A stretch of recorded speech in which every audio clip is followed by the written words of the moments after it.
Breaking news, women just got the right to vote. As of 1920, the average woman can now vote for your senator, your president, and your congressman. This being a very big milestone politically for women, from being able to vote in Wyoming since 1817 caught on to be a national norm. How did this happen? Now to Steve from the White House. Oh yes, William, you are correct. Congress just passed that the woman can vote as in the 19th Amendment of August 18th, 1920, and it is a crazy racket out here at the White House. But the story behind it is a great one to tell. The suffrage movement. Anyways, that's all we needed to know about the whole suffrage movement. We used you for the White House as some dramatic effect.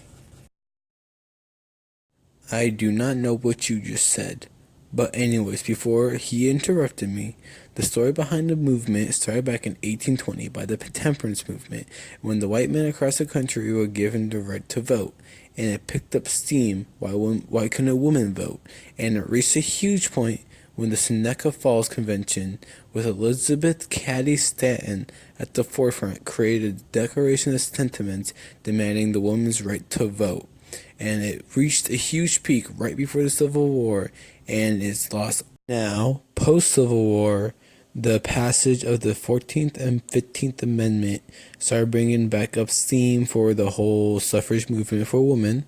In 1896, the American Women's Suffrage Association was created, and this group would go around fighting state by state on women's right to vote for every single state lawfully.